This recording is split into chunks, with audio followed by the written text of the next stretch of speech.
All right, ladies and gentlemen, we were running a little bit late this evening, 15 minutes behind, but we were supposed to start at 7:30. It's now 7:45. I'm sure a lot of you guys are going to tune in. And I'm going to go over a few things first. We're going to bring our guest on, and we'll do some discussion with him.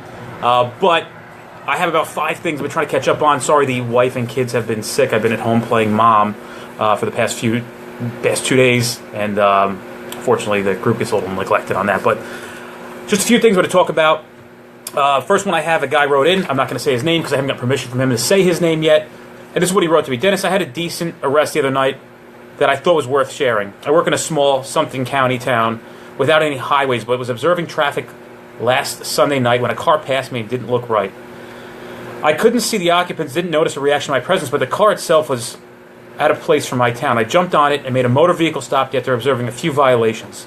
I made contact with a 19-year-old female driver, an 18-year-old female front seat passenger, and a 32-year-old male passenger who was sitting in the back seat.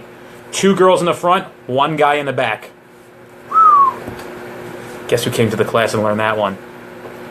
Sorry, Chris. Sorry, I've been waiting anxiously on the toilet. Oh, dude, hold on. Thanks, Brian. Appreciate it. Thanks for me looking good. I appreciate it. Thanks, bud. All right, so anyway, back to this. All 3 were abnormally nervous, with the male more so than the 2 females. Uncle Dennis immediately popped into my little cop head. First, I remembered one of the videos where you talked about a typical occupant combinations, and these totally fit the bill. I also remembered how you're always talking about passengers not wearing seatbelts and the male wasn't wearing his. None of the occupants had identification, so I thought it was going to be a hindering with warrant situation. Shockingly, they all gave me accurate information, and I discovered that the male had been arrested multiple times for distribution and had done 5 years in state prison on a gun charge. After that, it was pretty easy. I separated the driver built my reasonable suspicion, and asked for consent. The male gave up crack and then that he had in his pocket right after I got him out of the car. Then I found more crack along with heroin and prescription pills during the search. I'm pretty sure that I would have cut them loose with a verbal warning if it wasn't for your Facebook videos or if I had never taken your class. Just an example, your training is legit. Definitely not the arrest of the century, but a good grab for a suburban town that supposedly doesn't have any crime. Thanks for the help. Brother, my pleasure, man. I love getting emails like this. If you guys are learning stuff, I'd like to read these things to you guys in the group so you know and other guys know what they're getting out of it. This is really good. Great job. I don't want to say your name. I have a picture associated with this. If he gives me permission, I'll put it up in the group. Okay? I'll give the next one here. Let's see. Guy writes in, he hasn't even been to the training course yet. Let me go back here. All right. So he wrote, been watching your videos, started a couple months ago, fresh out of the academy, got my first arrest the other day. Driver went through the toll lane, odor of weed passing by, cracked headlight. Had him pull over, asked him about the weed, said there was nothing in the car, searched, found a couple of roaches, credit cards to other people, fraudulent payroll checks, brought him back to the station, he had a baggie of weed hidden in his sock. I told him, good job.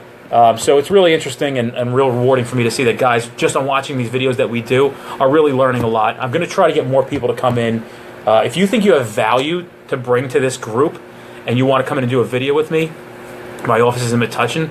Shoot me an email at dennis@streetcoptraining.com and we'll get you in here. We'll set you up and we'll do something cool. We're going to have a really cool little interview tonight with a guy. Really excited to have him here. He's eager to come on. And he's been really, really a good staple in helping me understand the impact of having in training. All right, now the questions. Let's see here. There's a big one. All right, let me go to a small one. Guy writes in, don't want to say his name. He wants to know about, he said that some other people in his agency are knocking on the patrolman reading Miranda on motor vehicle stops. Guys, if you're doing motor vehicle stops, let me talk about this. And then I'm going to pull up the case law on it as well. If you're doing motor vehicle stops and you're finding things and you want to question the guy and you're finding things that make offenses arrestable, you're going to have a hard time if they elicit some incriminating statements. They're not going to stick. And I always tell people the same thing.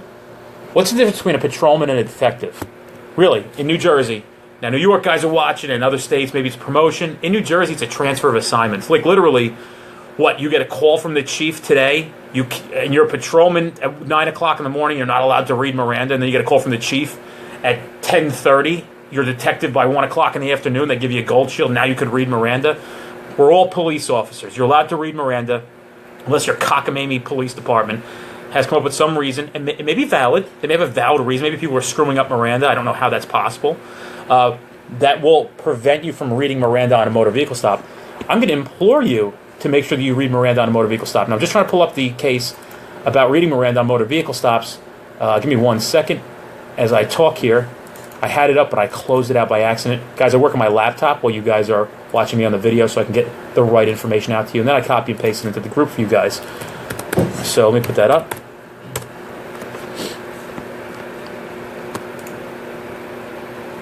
So read State versus Hickman, okay? Where it says, 1, roadside questioning on a typical motor vehicle stop without the odor of marijuana doesn't require, it's not custody interrogation. Somebody's trying to argue that. That's one thing. Let's see. I've talked about these before. Let me go to the one I want to get to. Oh, let me go back to where I was. So it's State versus Letman, all right? This is where the case that ruled, it's 1989, that said you can question people on motor vehicle stops on the side of the road after being read Miranda. Did it all the time, had a lot of cases with it. So, you know, guys, don't listen to these people. Like, God, this industry's loaded with morons. A lot of great, the problem is you have so many great guys in this industry. You got so many good, top quality cops. And then you got a handful of morons that want to use their moronic opinions and put them on everybody. Just find the facts. Let's not stick with opinions. Find the facts. All right, so State v. Letman, I'll have to put that up after we're done. Let me go back to the rest of the questions. I'm going to close that one out. Oh, man, that's a long one. Brian C., if you know who you are, I'm going to answer yours tomorrow, dude. That's a long, long question. We have another guy who's getting some conflicting information from his court system, and what they're saying is that they're commingling Eckel versus probable cause in a motor vehicle. So what his court is saying, which we believe as we work on figuring out who it is, that his prosecutor and his judge are probably just misinformed, but what they're saying is when they were putting people in the back of the car, that they lost the PC to search the car. I'm not bringing this up because it's correct. I'm bringing this up because if anybody else experiencing this, please let me know ASAP, and we can try to find out. There's no new case law. I haven't heard of anybody else having to deal with this. So if anybody's dealing with this, please let me know. Send me an email, dennis@streetcoptraining.com. If you guys want those stickers, I wish I had a sticker. You have me a sticker? Stickers, guys. We just send them to you. All right, just because we like having these things out there. streetcopstickers@gmail.com. Just your address, and we'll send one out to you. No charge. Doesn't cost you anything. Let's see. Okay, this one came in today from Jim. I understand the concept of RAS. However, trying to find a hard and fast definition is hard to come by. I've been doing this 20 years, and in the last 5, my interest has really turned towards interdiction. Great. A couple guys I work with define it off the record as 3 articulated behaviors. Observed 1 face-to-face when contact is made. I guess getting right to it. If someone refuses to consent, but they are dirty, what gives you RAS or RS? So I've talked about reasonable suspicion before. I'm going to talk about it again, especially for the guys. And this goes for everybody in the country, not just the guys in New Jersey. I guess you give me the thumbs up, buddy. I was getting to your question. I just didn't answer you because I want to do this tonight in a video. And remember, this is a typical traffic stop. You put your radar unit on. You're sitting 25-mile-an-hour zone. You're going to get them today.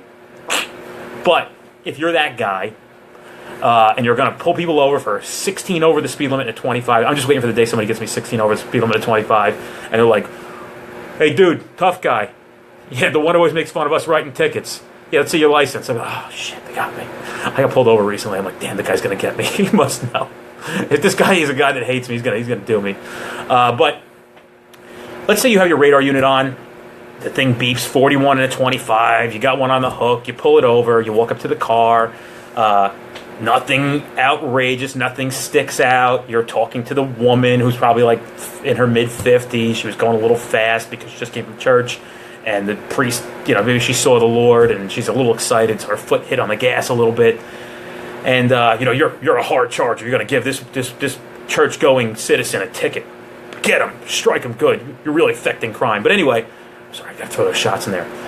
So you're gonna hammer this lady with a ticket. But you go to the car and she's like, oh, I'm sorry, officer, what was I doing? You're like, oh, ma'am, you're doing You're doing 41 and a 25. She's like, oh, I'm sorry, I didn't realize I was doing that. And then she hands you the thing, and nothing seems weird. You're looking around the car. There's nothing weird in the car. She's got her groceries. The kids are in the back on their iPad. And you walk back to the car. You run her. Nothing comes up. You're not seeing or smelling anything. You go back to the car. You may just ask her briefly, hey, where are you coming from today? Oh, I'm coming from church. And then we went to ShopRite or Dwayne Reed or wherever the frig you live. ShopRite's a grocery store for the guys. What is the other one? There's all sorts of different ones throughout the country. Stop and Shop.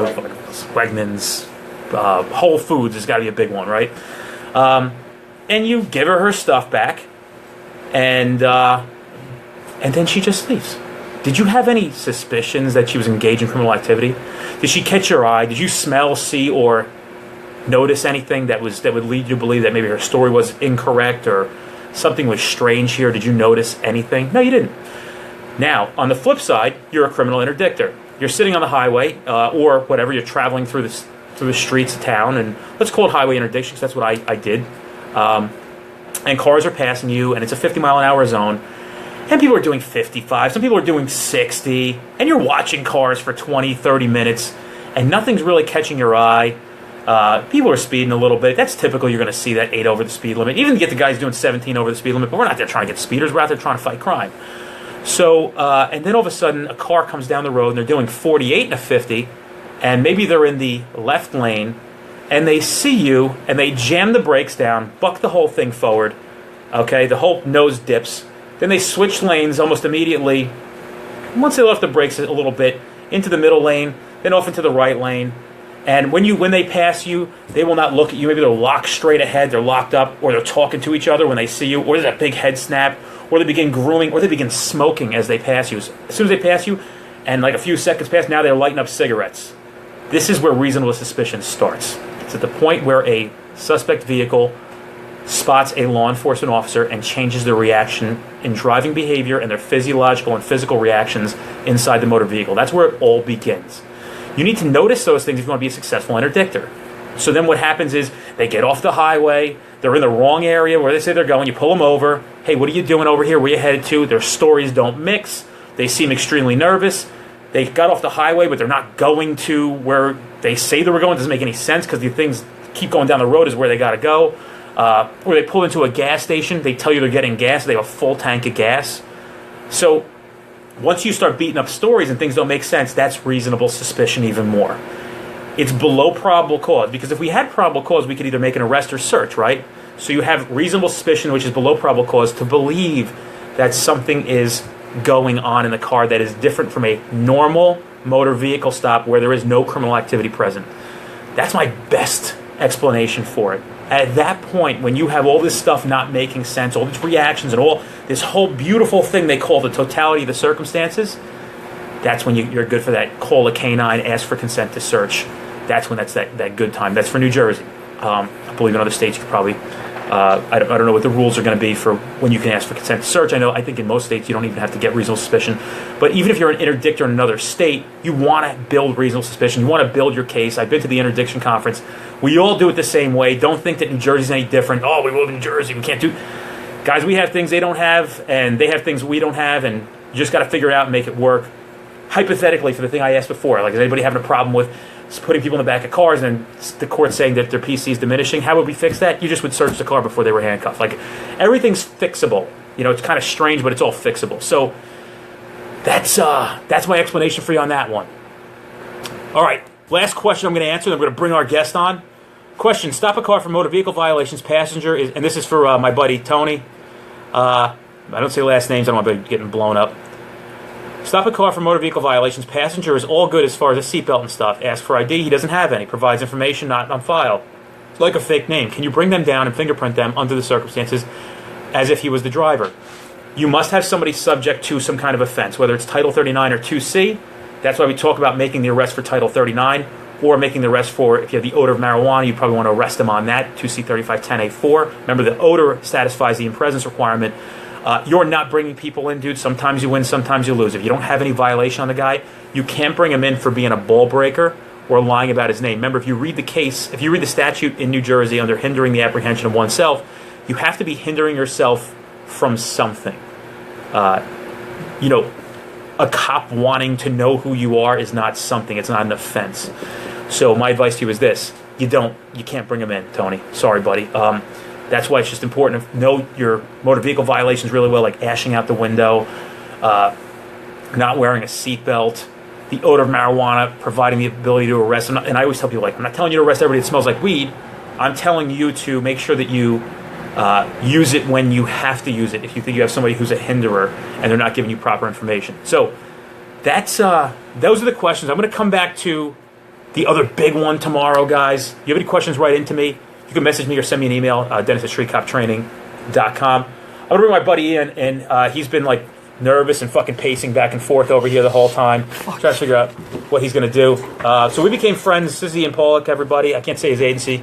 At a request for him, that's fine. He's sliding here. Ian thought he was better looking than me at one point. We've been closer. Yeah, we have. So, like, Ian began following me. He actually called me, like, he was really cocky when he called me the first time. And then I shut his ass down real quick, and he realized he was dealing with the master. But he called me with he did, but bullshit. He called me, he was cocky. Everybody knows this guy. Yeah, there you go. Brent, how cocky is this bastard? Right? How cocky is this son of a bitch? But he's really gotten, once I started talking to him on the phone, we became friends, and he came to the training, and he just wanted to come on here. He's like, dude, I just want to come on and really explain. Good.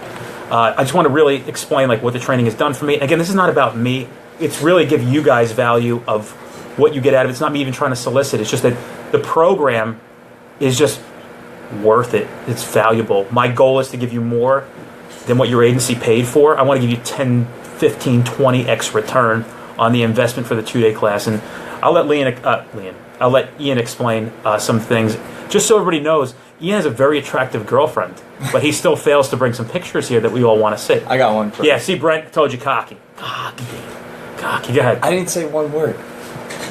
Dude, so like he brought some things that he wanted to talk about, and that's cool, man. We just want to do a video with him. So go ahead. This training has honestly been one of the best things I've come across, whether it was just videos from Dennis or the actual in-class training. I noticed, we always have that stigma of cops being dumb in school, and we are always failing, things like that. It's a lot because we're audio learners and things like of that nature. So, throwing Dennis's video on a patrol car, driving around, everything sticks. Or coming to class and throwing in funny YouTube videos in between, like everything sticks because we have short attention span. We're always on the move. We're always looking at stuff, and that's the way we grasp things. The only good police academy class you go to is one that you get to leave early on. So, having a class like this where everything clicks and you can use every day is huge. So, like, dude, tell me about like before your police. Like, what did you do before you even discovered me? Like, what was your? Let's go back to this. You became a cop. Why? Like, what kind of cop did you want to be? Did you want to be a guy like? What kind of cop did you want to be? So I initially was an intern at a pretty active city of Newburgh. I decided I wanted to be a real cop. So I applied down in Camden County where a bunch of really hard-working guys were. The worst hours, like toughest guys I know down there in Camden. And I wanted to be like them. So you wanted to be like more like okay, so you're in patrol now. Before the information that I've been giving you, like what was patrol like for you? Like what was your daily things? Like what were you doing? What did you think the functions of a police officer was daily? So I always was pretty proactive, and I'm coming across stuff, and I would have good gut instincts, but I wasn't targeting certain things, and I couldn't apply case law confidently. Like if you had a question for me, I'd be like, because, and they were like, because why?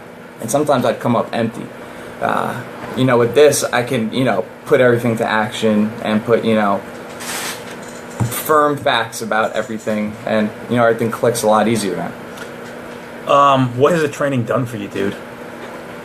Honestly, I know he's trying to get me to blow him here, but it's been awesome. I have a long list here of, things that have came across for me. But even just little things that stop me from throwing things away, like all of my cases. Like, for instance, I don't talk to people after I smell the odor of marijuana. That it's an arrestable offense. I'm going to go in there and search, or I'm going to Mirandize you.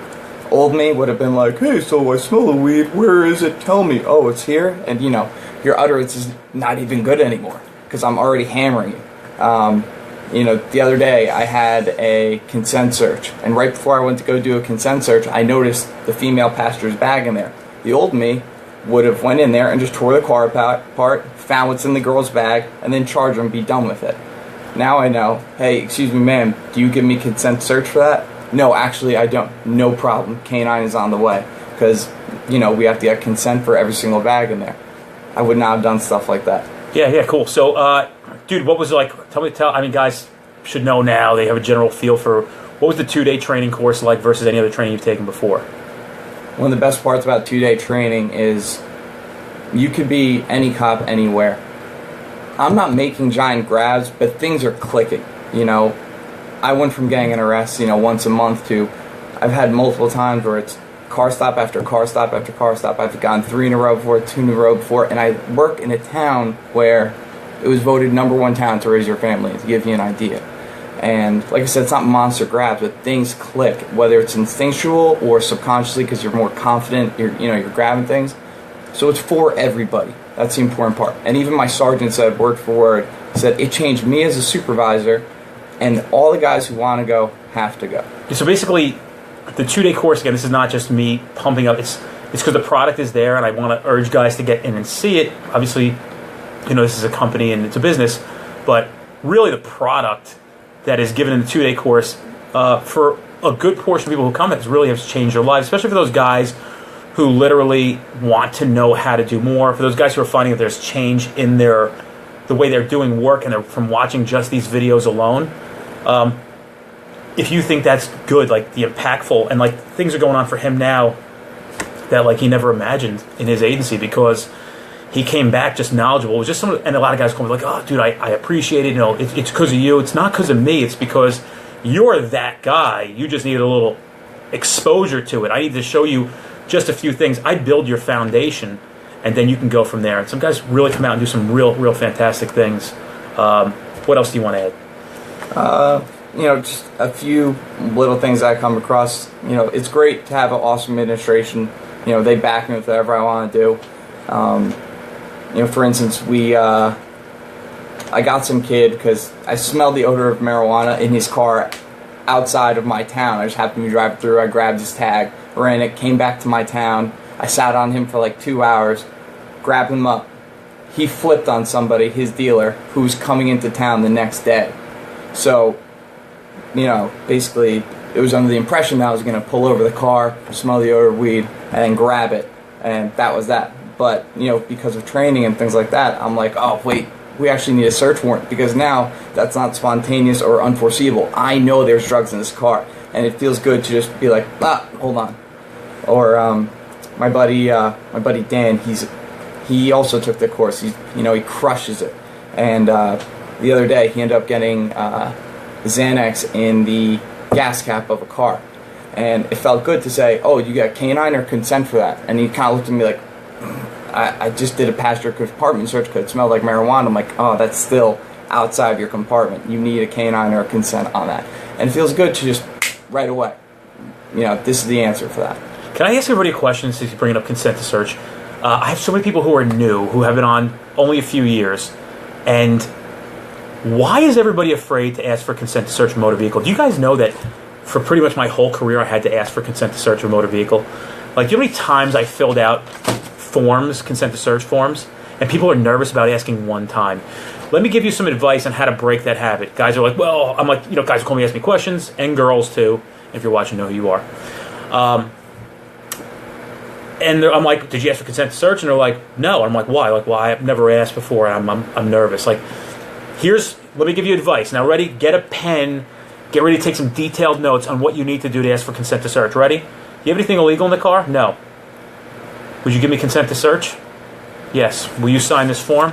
Yes. Wow. That's difficult. If you ask, you shall receive. Honestly, if you're a game and you're the way you speak and if you're smooth and you communicate well with people, I mean, I got to tell you, maybe out of every 100 cars, maybe one person denied consent. I mean, that's my communication levels were just so good. If you can make it clear to people on what your next pursuits are going to be or your next investigative steps are going to be. If they refuse consent to search, which is completely legal, you'll get more people signing consent, not coerced, but just because it made sense. So if you're having problem asking for consent, just try asking for consent to search. I know you're nervous. We're not in a job where it's meant to be that it's not a nerve-wracking job. But once you start asking these consent to search, I mean, we stacks of consent to search forms. Before the days we had the Pena Flores Cook ruling overruled and dissolved. So, guys, you still have to ask for consent to search. You cannot rely on the odor of marijuana to search cars. You got to know there's more in cars than just weed. Okay, go ahead. Anything else you want to throw in there? Just a few things that are always come across my mind, but like I had an older guy. He's got 12 years on. Very humble, awesome cop. But I got a text from him out of the blue. I'm in a group text with him and another guy who also happened to be at the training. I'm not sure if he ever knew this, but he goes, "Hey, like, I kind of want to ask if I can ride with you." And I was like, we were both like, "What?" How many years in the job? 5. 5 years. The other guy was only on 2. He's only on 2 years. And he was like, "I want to ride with you guys." And once again, he's an excellent cop, but he's still willing to put himself out there because he wants to learn stuff that he doesn't know. And, that's cool. Can't really beat that. And just like some tips we've come across that have really, taken some of our investigative things over the top. The other guy took the course, Dan.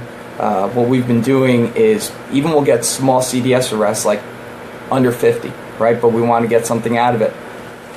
They know that's not going anywhere. We start hanging 449.1 over people's heads for narcotics in a motor vehicle, loss of license for 2 years. You will get people to flip that way. Keep pushing that, and then that will open up even more opportunities for you. Maybe you'll get to work with narcotics, which has happened to me. Another thing that's opened up because I'm just keep going at it, and you figure out how to do this job. Let me iterate again, and I guess that's a reiterate then.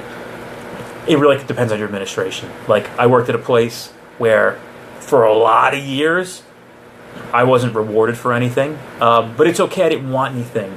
Like, guys would be like, "Oh, you're working and doing all this work, they don't give you anything." And I said, "This guy to training," like, I don't care, I just enjoy this so much. So I didn't get anything for that, where he works at a place where it's being recognized and they're starting to see things, and that's good, and he's staying humble with it. And then there's guys who work at agencies where it's a good thing and they'll reward you, and then for those people who work in agencies where it's not rewarded and it's frowned upon, really, I know it's exciting to take my course and want to go out and do it. Be careful. Like, you need to be these people, your administration, need to be on board. They need to have your back. Without that, you can't do this.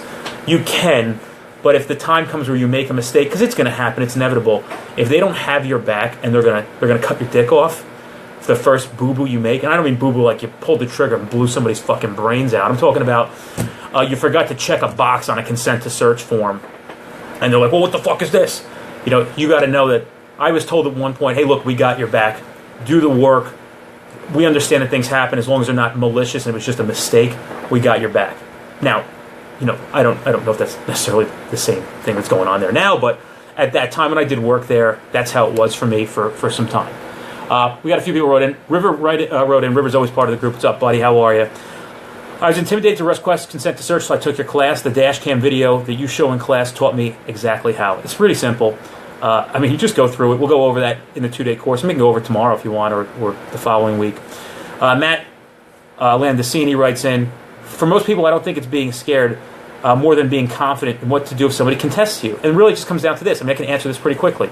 Sir, you can refuse consent to search. At this point, if you do, that's within your right. As a U.S. citizen, as a New Jersey citizen, being in the state, those are the rights afforded to you. If you're uncomfortable with signing this paper, that's fine. I'm going to implore you to not sign this paper if you don't know what you're signing. However, at this point now, I am going to call for a canine narcotics dog to come here. If the dog shows up and indicates on your motor vehicle, whether it's a passive or active indication, we are going to search your car at that point.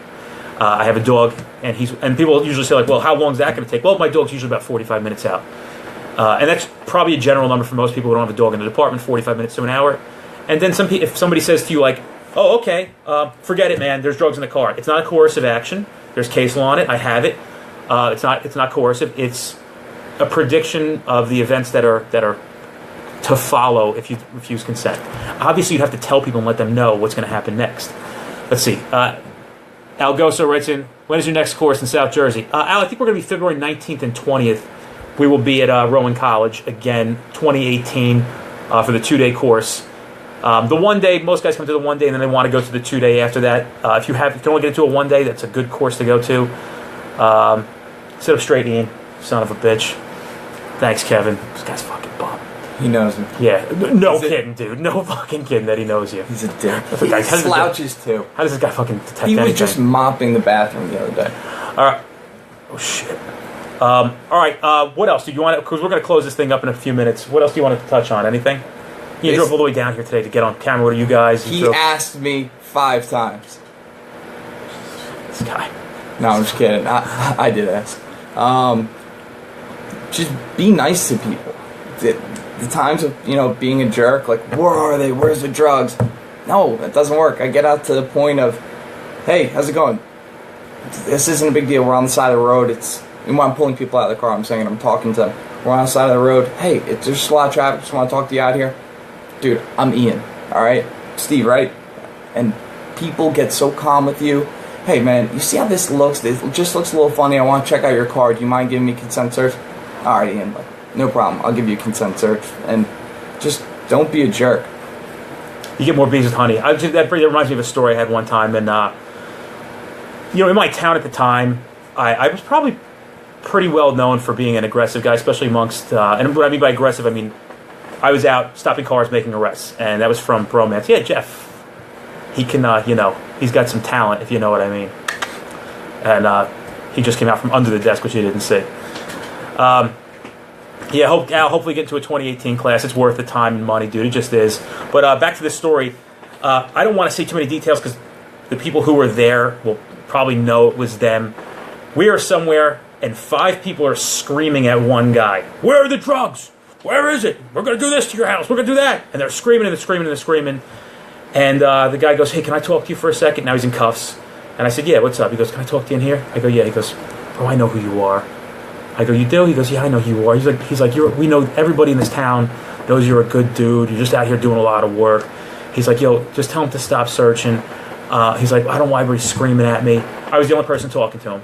And he said he remembered me from a previous encounter where he was on a motor vehicle stop, knew I was nice. What's crazy, he actually told me, he goes, dude, it was pouring rain, the car smelled like raw, and you're just like, dude, it was pouring. And he's like, you just were like, forget it, you guys get off this day. He's like, dude, we had a QP in the car that day, quarter pound. There's a lesson learned. They had a quarter pound of weed in the car. It smells like weed. And I was just like, it's raining too hard. So, but he recognized me from being polite on the stop. I mean, literally thousands and thousands and thousands and thousands of motor vehicle stops. How many internal affairs complaints have I had on those? I mean, when I say thousands, I mean, it's got to be over 10.